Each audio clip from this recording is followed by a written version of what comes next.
Welcome to the next episode of Burning Boxes and Breaking Change. It's a podcast all about accountability. And joining me today is my friend Andron Martin.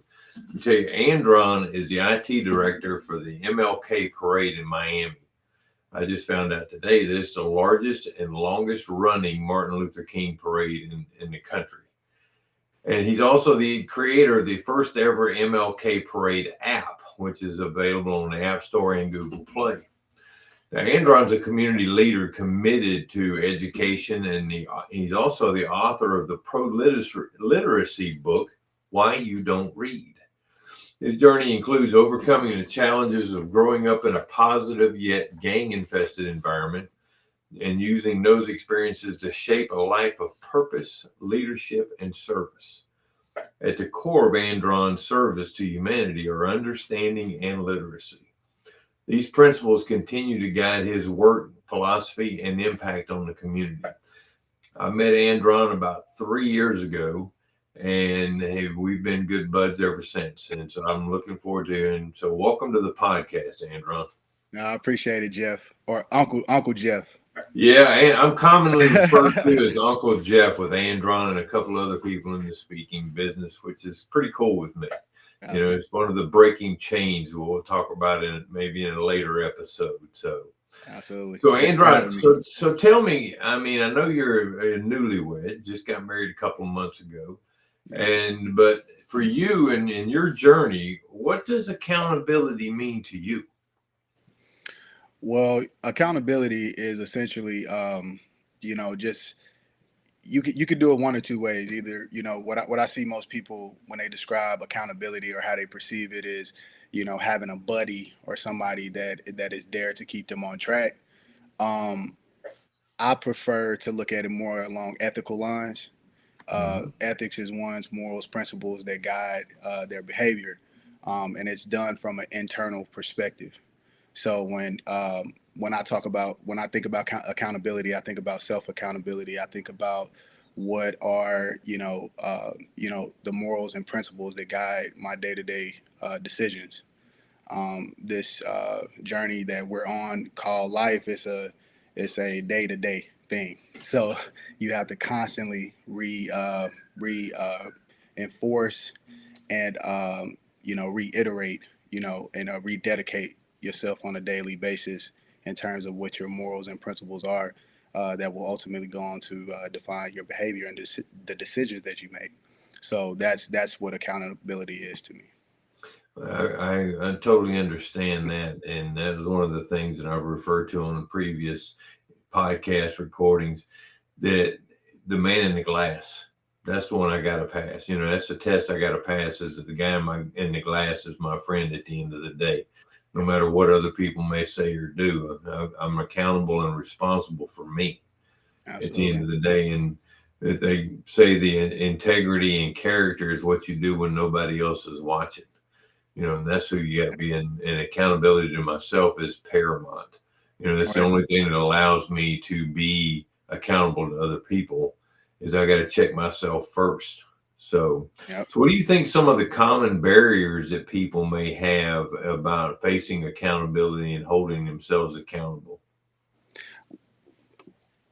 Well, the answer to that question is I used to think it was a very complex answer, but it's actually pretty simple. I think the biggest barriers are individual believing that that they can do it, that they do have the power and possess the ability to do it, to do whatever it is they dream of, whatever it is they may be planning to execute. Building relationships and positive relationships with others, effective strategic partnerships. These all of these things that we learn in the corporate world and we learn in our community. These things at the core are just a belief that these individuals can do it. So that's what we go out there every day in our community. The first thing that we have is a belief that we can change and the Hmm. belief that we can change our environment. So I think that the biggest barrier is just believing that you could. We met at a Les Brown conference, so that's one of my, along with yourself, that's one of my mentors, and I've been watching him from a distance for a while. for some years, and you know, um, he has a certain way of describing um, that with the that question. He stated in one of his speeches that the easiest thing that he's ever done was make $1 million. The hardest thing he's ever done was believe that he could do it. So Oh, there you go. I think Yeah. that that's one of the major barriers through my experience and through mentors like yourself, is just that belief in yourself that you could do it. Yeah, that's one of the things I learned early on. And it had to sit back and reflect on it. They said, if you say you can or you say you can't, you're right. Right. Yeah. And that's absolutely true. And when it comes to taking accountability, I got to make sure, remind myself that if I'm trying to blame others and I'm pointing the finger, I got three of them pointing back at Right me. back. Yeah. Yeah, exactly. That's true. So, how do you think someone can hold themselves accountable when they start facing setbacks? Well, the first thing that you want to be able to do is to confront whatever weakness that you may feel, or whatever barrier is stopping you. So, if you are looking to achieve a certain, income, or a certain to complete a certain project, and you just keep hitting that wall, you can't get past it. Or rather, that's writing a book. Me and you both are authors, so you know how it is when you hit that wall. Mhm. Oh And yeah. what you have to do is you have to confront what it is, that the barrier that is stopping you from moving forward and completing the cycle. So the first thing that you must do is to begin to look at, first of all, peers and mentors who have done what you are doing. Because believe it or not, none of us here are doing a lot that somebody else hasn't already done. So there's always a blueprint, or something that somebody has tried to do, and maybe have a body of research, right? So there's always information that you don't have to figure it out all on your own. You can go and look and just kind of build off of the ideas of others. And that I would say that's the major thing to do whenever you find yourself, or whenever, at least when I find myself in a barrier, I begin to look at people who and professionals who are doing who've done what I'm trying to do, and I connect with them and I learn from them. Yeah. That's one of the things too I learned years ago. They say you're the average of the five people you hang out with. So you don't be hanging out with people that aren't going where you want to go. Yep. Sometimes that's one of the hardest things in accountability, is knowing that you have to walk away from certain people. Yep. Maybe not totally, but you just can't spend that much time with them if they're not going where you're going.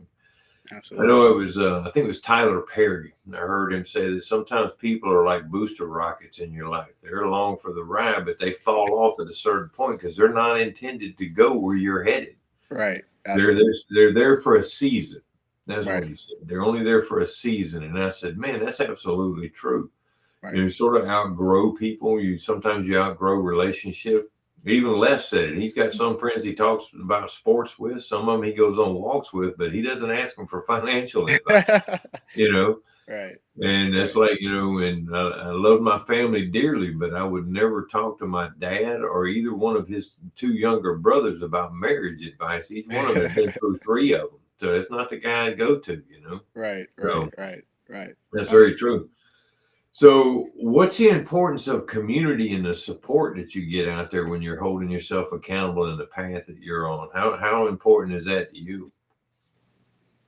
Well, it's extremely important, and that's one of the main reasons I came on board with the MLK parade here in Miami. We have extraordinary leadership. Um, we have Miss Lady Jenkins, who is one of the founders of the parade. She gives us a lot of history on why this work is important. So, it's extremely important because we face a time in our communities right now where we have all the information in our hand through these cell phones, but Mm, the only thing that we know how to do for the most part is get on social media and scroll. And there's so many other effective tools that we have in our hands. And so we're facing a challenge of educating our community mhm, on the possibilities and the implications of the technology that they hold in their hands every day. So it's extremely important because the principles at the core of my day to day are understanding and literacy. So if I see most all throughout history, I study a little bit of history as well. So I learned that all throughout history with humanity, anytime that we hit a barrier, it was due to a misunderstanding, or we were illiterate in that area of activity.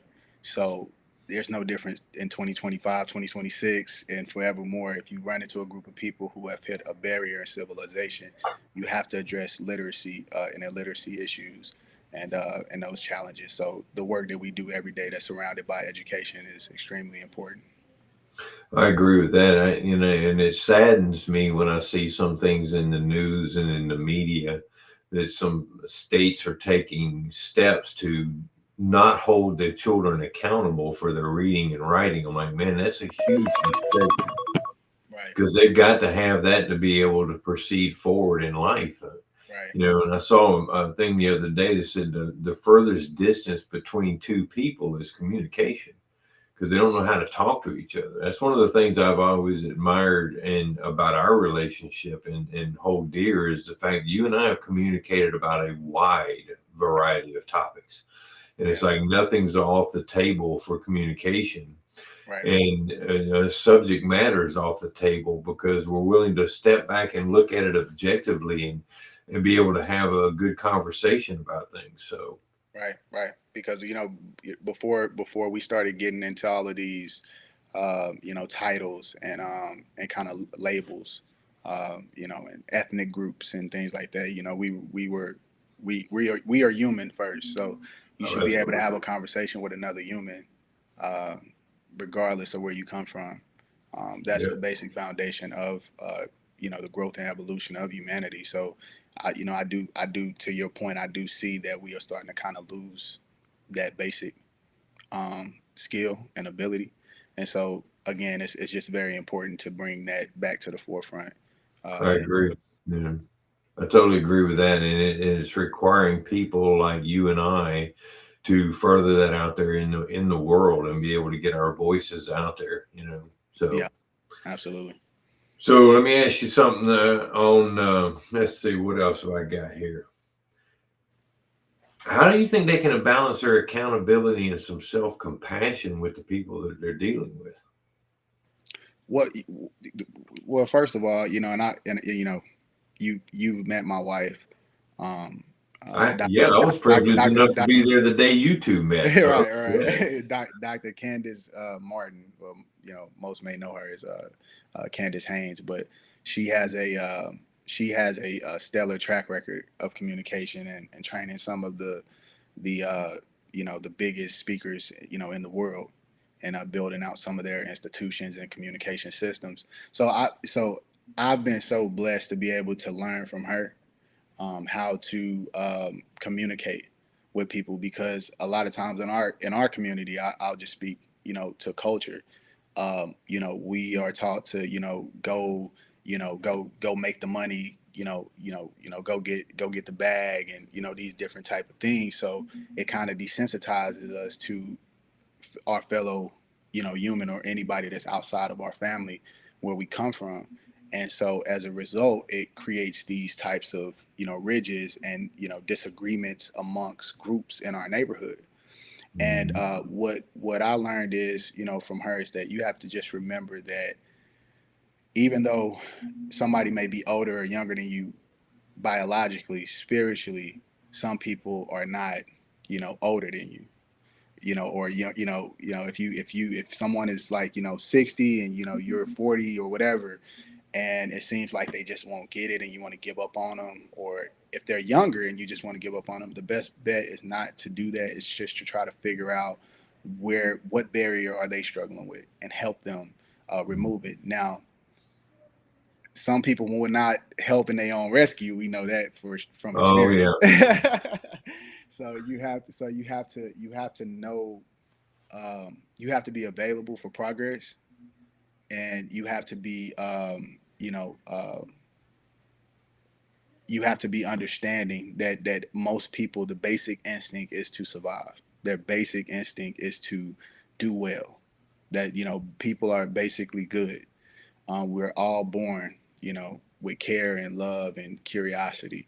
And I believe that somewhere along the line throughout our lives and our society, we lose sight of that. And Yeah. so, what we have to do in communication is understanding first that we're talking to a human being who was once upon a time, a very, chipper and, smiling and, motivated, but something happened. Mhm. We deal with, speakers and groups, all the time, and we know that barriers can stop you and pull you over and park you if you don't know how to, and you don't believe that you have the ability to handle them or confront them. Mhm. So I feel like when we speak to other people who may not be where we are, try to understand their plight as a human. Try to put yourself in their shoes. Try to consider, when you talk about communication, communication is a universal axiom. It comes with a formula, and the first step to that formula is consideration. You Mhm. have to be able to consider your fellow man's plight and his situation, and communication can happen from there. But I believe oftentimes we don't consider. We just speak to what we feel should be, and sometimes, the most of the time, that person, you're vibrating too high for the communication to happen. So yeah, just dialing it down a little bit, and Absolutely. yeah. Well, that's the one thing. A few months back, I realized too that I'd listened to a guy named Gary Brecka, and he talked about when we're communicating with others, we give off a frequency when we're interacting with other people, and the highest frequency that we give off is authenticity, and that's what Mm, allows you to connect with people just instantly right off the bat. right, Is because you truly believe what you're saying and you're telling the truth. right, But when you come to like you said about understanding where they come from, I saw a quote not too long ago that Plato, many, many, many years ago, said that the highest form of knowledge is empathy mm, because it requires you to suspend your ego and live in someone else's world for a moment.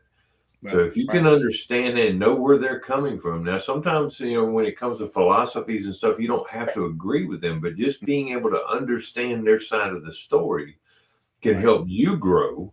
With it doesn't mean you have to agree and go along with them, but just get the understanding. And a lot of times that's what people are searching for in this world, is just some understanding for the Absolutely, plight that they may be going through.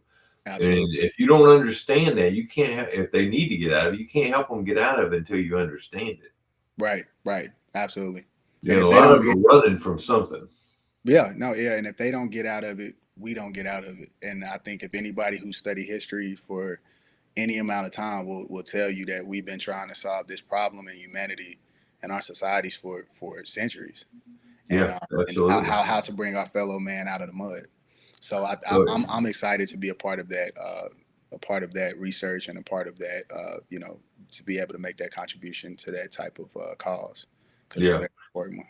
Yep. Well, it's like if what was it? Maya Angelou said one time said people won't remember what you said or did, but they will remember how you made them feel. Correct. And Yep. if you step out of yourself and can bring some joy or some feeling to somebody else, then yeah, it's been a successful day in my opinion. Absolutely. And sometimes it's like yesterday. I was driving back yesterday from a trip and stopped to get me some lunch. And I noticed the look on this young lady's face when she came up to the counter. She said, "Well, I'll be right with you." I said, "Okay," but I could see, something was wrong with her. Uh-huh. And when she came back, she said, "Hi, can I help you?" And I said, "Are you okay?" And she told me her teeth were hurting. And I could see it when she first walked up here. Right. She was in pain. She was either just in pain or about to cry, one of the two. Right. Right. And so I told her I hope she had feeling better. And then I asked her, I said, "Do you need some relief? Because I got some in the truck." And man, you should have seen the relief on her face. And she said, "Yes." So I gave her some relief before I left. But Right. sometimes just being able to see and pay attention to what's going on around you, you can impact somebody's life in the least amount of effort on your part. Absolutely, absolutely, because it does more for us. I think that we don't really realize that giving and helping does more for us than it does Uh, the other person, and it makes you a Absolutely. better person, and it sets forth that momentum. Absolutely. Absolutely, yeah. and being able to reach out and make an impact in the world. I saw that video. Your father-in-law sent me a link to that video where y'all went on that trip down to the Caribbean. I think it was somewhere. Yeah, yeah, A bunch of the yeah, guys' trip, which was pretty cool. yeah. So Circle of brotherhood. that's Yeah, it, circle of brotherhood. yeah. So being a part of things like that are critical in our world. You know, you don't want to be around a lot of people that are just going to drag you down all the time. I said in a Right, previous episode that the problem sometimes when you get around people that are in a pity party, right. the problem with that is they're generally the only one that shows up, and that ain't my kind of party. No, no, you dug Right, that hole. You need to dig your way out of it. So, right, right. Yes, sir. Yes, sir. Yeah, So and what? like So I said, what's next on Andron's calendar here for 2026? What do you see happening next year, Brad? oh man, we have so much coming up. Like you mentioned, the Circle of Brotherhood. We work very Circle of Brotherhood works very closely with the Martin Luther King Parade and Festivities Committee here in Miami. We have so many because here's a perspective. So a lot of times, MLK was actually the MLK parade. Miami was actually a parade before they made Martin Luther King's birthday a national holiday. Mm-hmm. So, what it took at that time for what was going on with the civil rights movement and things like that, um, we kind of realized that somewhere civil rights became black only. And the reason why I'm bringing that up is because civil rights has never been black only. Mm-hmm. The civil rights now the African Americans who are heroes and who are a major pillar in the civil rights movement, like Dr. Martin Luther King Jr. They were able to bring um, to the forefront in this country a consideration of every man's plight. It wasn't just African Americans who were struggling for for freedom and civility.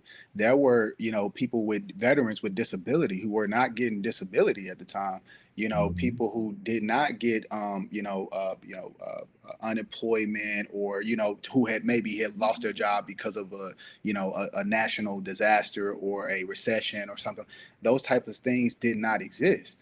So the civil rights, so a lot of organizations now from the Latina community, all of these different communities, they were able to essentially, you know, do what they're doing today because of what happened and the sacrifices that were made over the civil rights movement. And as a result, we are able at MLK to help and support almost every ethnic group in Miami. So we have programs Wow. that we actually are that we tailor not just for the African American community, but for Latino community, the Haitian community, the Cuban community.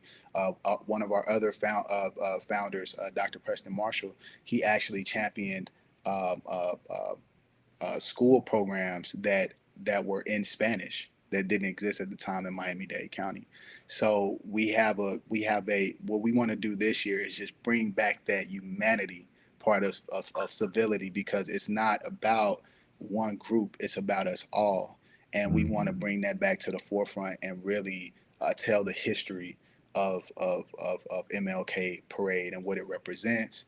And if you have time, barbed wire. We want to, we would love to have you guys in a parade. Maybe if not this year, next year is our 50th anniversary. So yeah, just that's Sounds that's like what's a on the goal. right. That's what's on the Yeah. agenda. That's what's on the agenda. We're going to continue to push nationally and internationally civility and consideration for our fellow man's plight, and especially for these youth, because the youth really need it. Oh, they absolutely do. And it's sad to say I was in the grocery store this morning and saw a young lady that had two probably teenage kids with her, or preteens. And man, the way she talked to them just broke my heart. She was cussing at them, threatening to Yeah. slap them. I'm like, Mhm. how are you raising these children to be responsible adults if that's the way you're going to treat them now? Right. What are they going to turn into? And I'm like, but sometimes, I have to watch my mouth and when I'm out in public, because a lot of times I tell people, you know, I don't generally offer my opinion. So if you don't want it, don't ask, because I will give you a straightforward and honest Well, opinion. So, you came up in a time, and I was at the toward the end of that generation, but you came up at a time where, if you had something to say, you said it, and oh, yeah. now we kind of live in a time where, you know, um, people are kind of like, they kind of take offense to good counsel. So we have a lot of work to do, because I view that as a sickness. Anybody who disregards advice that is helpful to them in their Mhm. life is sick. It's Well, definitely sick. that's So the accountability portion. They don't right, want to be held and let me accountable. just They don't say, want to be held accountable for their well, actions. They want to and blame somebody else. So, and let me just say, it takes one to know one. I've been yeah, there, you've been there, we've all been absolutely. there. But it's like, what it took for us to come out of that mindset is what I feel like now it's time. And that's why I'm Mhm. thankful for your podcast. And I'm thankful for everything that you do, and traveling in the country and the world, speaking and reaching people, because that's what we need. Like, we need to bring back that conversation and helping one another. Absolutely. Yeah, and Absolutely. it's a very challenging time and a very dangerous time to do what you're doing, but you are a dangerous and very helpful individual yourself. Yeah, I appreciate that. Even I've I'm never trying to seen you run remember. from anybody. No, no, I don't run, dude. I'm too old to run. You know, so that's not going to happen. Right. So that's the thing too. Is like I've told people before, you know, that if some of the talking heads of this world, namely media and politicians, would just stay out of our business, people like you and I will get along just fine. Absolutely. You know, and Absolutely. you and I have proven that, you know, because Right. we bonded that day that at the Les Brown event here in Orlando, and I've already been with him in another meeting since then, Yeah. and got good relationships with a couple of his daughters and stuff. So it's a good thing to Yeah. be able to do that and just be open and honest with people. And, You know, and another, real quick, because I know we coming to a close, but I want to just give a shout out to, speaking of the Les Brown conference, is Jose Flores. oh, Jose's awesome, dude. Jose, man, Jose look, is the bomb. he's another one that's a very I hold in high regard, because he, a lot of people who don't know Jose's condition, maybe you can drop a link or something so that they can go check him out. But there's no excuses. None. Don't, there is no excuses, like that. Like, he motivated me to a whole nother level, because he showed me that if I'm walking around all day, I definitely definitely don't have an excuse. So he's and the words that he says are on point, and I think anybody who's struggling with a barrier should check Jose out.